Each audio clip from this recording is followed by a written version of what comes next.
Hey, what's up? I am Tony Making Food Matta, and this is just a little Tony Talk, a modified view in the culinary industry. As always, I am simulcasting on my podcast through Anchor, which is Anchor Tony Talk, a modified view in the culinary industry, and through my YouTube channel, which is YouTube Modified Cooking, MATTAFID cooking, and you type that into Google or into YouTube, and a picture of me in a chef hat comes on. So today we're about in the season. We're in about episode 5, if you will, of season 2. We've been getting pretty controversial with some things. But today we're kind of like talk about burning bridges and why it's good not to burn bridges, or sometimes why you just throw the match on it and watch it fucking burn. Yeah, you really shouldn't do that.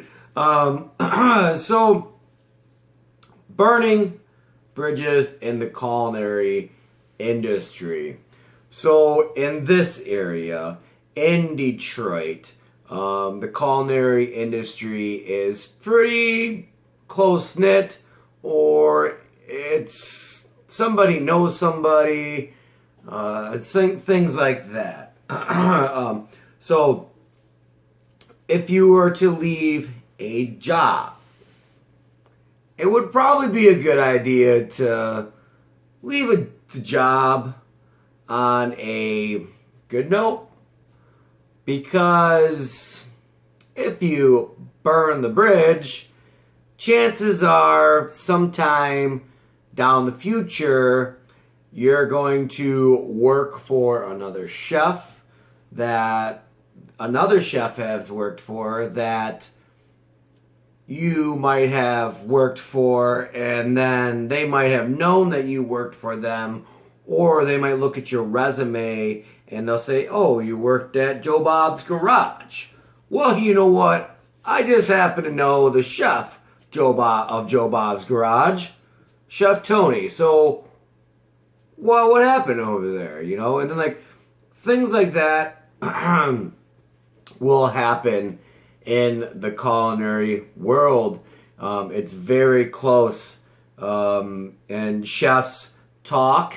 We trade war stories, so like it is wise, if you were to leave a job in good terms, please. Don't just be like, oh, well, fuck this chef, fuck this restaurant, I'm out. They're not going to get through service without me. I'm the fucking grill guy. They're not going to get through it. I'll tell you what, Mr. Grill Guy who thinks you're God's gift of fucking grilling, the restaurant is going to go on. It's going to go on.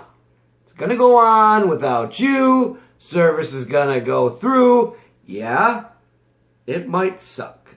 Yeah, ticket times might be a little bit longer. But at the end of the day, the restaurant is the restaurant, and it's going to run.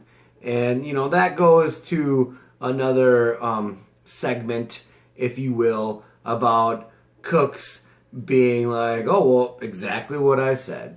Oh, you can't do this without me. I fucking hold down the pasta station. You don't know fucking about me. You'll be in shit. No, like the restaurant, it's gonna go through.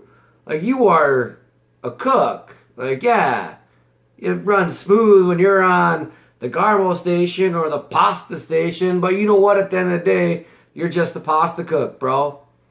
We're gonna get through it without you.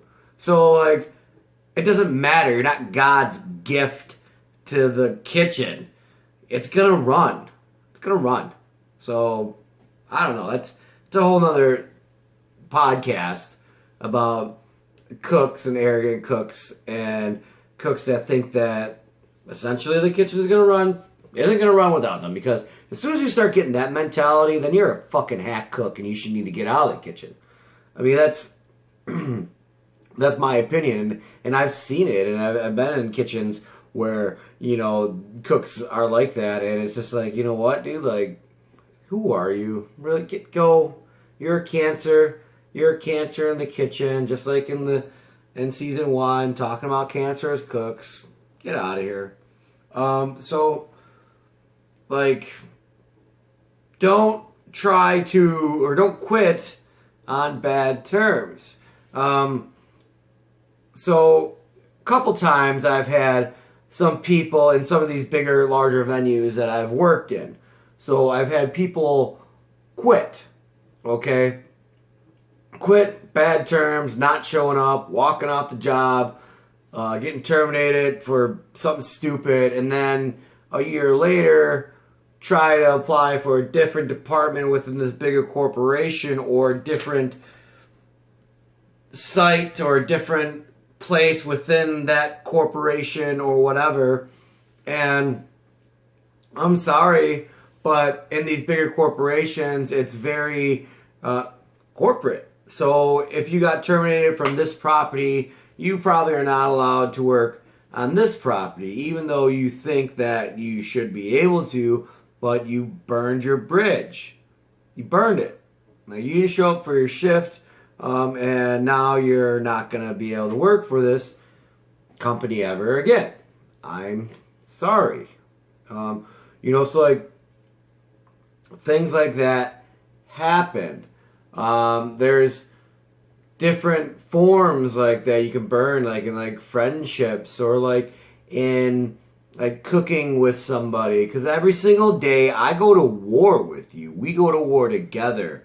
You are my guy. You are my line cook. You are my right-hand man. If we're tag teaming the grill station and then all of a sudden I find out that you're fucking my girlfriend, yeah, that friendship is kind of burnt. I will still be polite and cordial to you during the work environment, but at the end of the day, you're a bag of shit. Bye, Felicia. So, like, that's like another bridge that you could burn. Like, your cooking co-buddy, like, your teammate, your fellow pirate, like, you decided to do something and you screwed him over, you stole some money from him or something or whatever. That's that. Like, why? You know, so then, like, let's say another thing is like a bridge, or maybe it's like sabotage, if you will. Like, I trust you. I trust that me and you are working on a team together. We are a team. One band, one sound. I ask you to watch my soup, and maybe you don't even watch it. Or maybe I think you're on my team, but actually you're secretly trying to sabotage me, and you crank it all up, and you burn my soup, and then you go, and then like later on, you're like, hey, chef, Tony, he burnt the soup. Like, he wasn't watching it, man. Like, and if the chef seen that, or if this guy says that to the chef, then if the chef's a good chef, the chef's going to come back and be like, well, why didn't you watch the soup for him? And then if you come back like, oh, well, you know, it was his job and this, that, and the other, well, then the chefs probably know that you're a bag of shit because you weren't helping out the team. That's like, you burnt that friendship, that trust bridge. I trusted you to watch my soup. Well, maybe I went and organized walk-in so we can get out of here early enough so we can go hit up last call the bar and I might even buy you a drink. But no, you just threw me under the bus. Like, like, what is that? There's another thing, like what goes up, like what must come down, things like that. Now, I've worked for people and I've worked for lots of people, lots of chefs, and worked with people and stuff like that. So, like, if you are kind of shitty to me while we work together at a different establishment, like, why, if you quit that establishment, I go to another establishment, and then, like, later on down the line, 2 years later, like, you try to come into the establishment that I'm working at, and people look at the resumes and see that you guys worked together before, but you were a bag of shit chef to me. Like, why am I going to give you a good reference? Like, why? You burnt that professional bridge because you were just an arrogant chef, or you were just a dick to me, or like whatever. Yes, I can be a dick, and yes, this is how it is. You know, but like, it's justifiable, and I feel that all of my actions are sound. They are sound in my decisions. I am very critical of how I think about things and how I present myself. And, you know, these podcasts are pretty controversial, but, you know, this is how it is. It's chef life, man, and it's like you fucked me over in this job. You burnt it. You tossed it. You tossed the match. Why am I going to help you out later on down the line and put my name on you when you fucked me? Not gonna happen. I'm sorry, bro. Sorry. But like, that's like, no, that's never happened, but like, I'm just saying that's a scenario that could happen. And that's like something that you don't want to do. I had a very talented cook work for me, and she wouldn't do a simple thing like dye her hair, okay, to keep the job. The job said no pink hair. Okay, you decided to get froggy one day and you decided to dye your hair pink. Yeah, you might have got away with it for like a week because you had your hat on all day. You know, which is fine. You were being slick about it. But then one day, you messed up and you came in and I saw you had pink hair. Hey, let's dye your hair the correct color. Oh, well, this hair makes me. This is who I am. This makes me. This doesn't affect my cooking. Just dye your hair, man. Just dye it. Dye it a natural color. When you own your own fucking restaurant, you can have pink hair. That's that. But this is where we're at, and this is the situation. You know, when I became a chef, it was, hey, you are not allowed to wear earrings or your facial jewelry or whatever. So I took out my eyebrow rings, I took out my earrings, I closed up my gauges, and that was the end of that.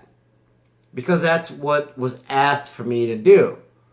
Like, you know, and if I do decide to open up my own place, and if I do want to put my gauges back in and whatever, I'll do it. But that's not until, like, it's mine. So this girl did this, asked her to dye her hair pink. She got an attitude with me. Then it became a big deal. Then HR had to get involved. And then, you know, that's that. She gets asked to go home. She gets an attitude. Goes on social media. Talks shit about everybody. That bridge was burnt. Burnt. Sorry, you can never work for this corporation ever again for your actions that you just took.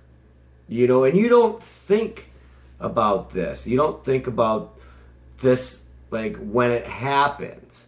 A bridge that I kind of burnt when I was younger, and I've mentioned this in my other podcast. I worked for a chef, Alex Garza. He was a very talented young chef, and I aspire to be him. All of the chefs that I've ever worked for, except for 2.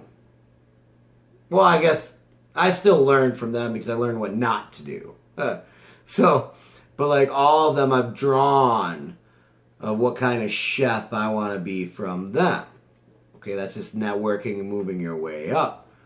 So this chef, Alex, if that's his name, he was a young chef and he inspired me. He took a chance with me. He took me under his wing. It was very, very, very, very good. And I let him down. You know, I messed up.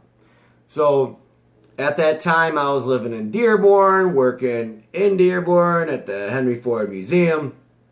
just, kicking ass, seeing what it is to actually be like a banquet cook in the catering department, not just a line cook, like creating like these massive meals for mass quantities of people, and like actually embracing cooking. I have this awesome chef who's taking me under his wing. I'm learning stuff from him every single day. It's great, but I fucked him. I did, and it sucked, and it sucked so bad that like when that happened, I'm like young, arrogant, all these cooks that I talk about, that young, arrogant cook, that guy who thinks he knows everything and all that, like that shit was me. Like I was that fucking punk, but now looking back on it, like I was an idiot and I was that fucking punk. So like I feel that's why like I can tell some of these stories, because like I was that guy and now I'm not really that guy, but I can see it. I can fucking see it. So I was that punk and I was like, yeah, whatever, I got points. I was that union guy. Yeah, I got points. I'm good. I'll be all right. And I calculated my stuff up and I'm like, whatever. I'm at the bar with this hot girl. I think Leah was her name. Yeah. And it was great, like, it's fine. We're doing shots at that time. It was like right when Jaeger bombs were like super, super big. So, like, yeah, do some Jaeger bombs. We're at Howell's. Me and Leah doing Jaeger bombs at Howell's, like, whatever. And then, don't you have to work tomorrow morning? She says, whatever. So, I continue to get wasted, go back to the house, whatever. End up staying up till 4 or 5 in the morning. Gotta be back at 9 a.m. I totally sleep through it. I missed that shift, and I called in about like, I think it was like noon or something, 1, something, it was 2 maybe. Called Chef Alex. Chef Alex said basically, just to let you know, you've reached your points. I've told the story a million times before. You met your points. Unfortunately, like I have to let you go. I like you as a person, but I'm not gonna have you ever work for me ever again unless you get your shit together. You're a good cook, but you gotta get your shit together. I don't know what you're doing. You can use me as a reference, but you will never work for me unless you have your shit together. And like that stuck with me, and that was like a bridge that I burnt. Like I burnt it, but it was kind of not burnt all the way, I guess. I think that he saw in me that I had potential. So he kind of just singed it a little bit. Said, hey, you can't you can't work for me, but you can use me as a reference. So that was kind of like a good bridge that I kind of burnt, but not really good. So it was kind of like, but years later, I ended up talking to that chef, and he actually ended up like hiring me, and it was good. And like it was like, hey chef, every couple years, hey chef, just to let you know I'm doing this. Hey chef, just to let you know I'm doing that. Hey chef, like I'm trying to rebuild that. So I guess if you burn a bridge, you can kind of rebuild it if you take the necessary steps. But if you just throw a match on it and let it burn, I don't know. Me potentially with some of these podcasts that I'm doing, like maybe that could probably piss somebody off. But at the end of the day, this is my opinion, and I'm entitled to it. And I've seen things that happen over the course of these years. And some of the names that I throw out there, I'm not talking about a certain person or like whatever. It's just experiences and just a general concept or an idea of what it is and how people are just fucking idiots sometimes. And it just like makes me upset. I feel that I do have the right to make these opinions and voice them on my social media if I will. Obviously, season 2 is a little bit more PG-13, so I'm probably not going to go on all my socials, but it's still going to be out there. But, you know, I mean, it is what it is. But, like, the thing is that, like, try not to burn these bridges because, like, in the culinary world, especially in the Detroit area, it goes around. And a chef might call me up, like I said, and say, hey, did this guy used to work for you, or this, that, and the other? Like, would you hire him back? You know, you can't say anything bad, but, I mean, if you left on good terms, yes, I would hire him back. Yes, I would. But if you screwed me and thought the kitchen would not get along without you, then, sorry, bro. Like, yeah, nope, I would not hire him at all. Hang up. So, I mean, that's that. Once again, I am Tony Making Food Matta. That was little Tony talk of burning bridges.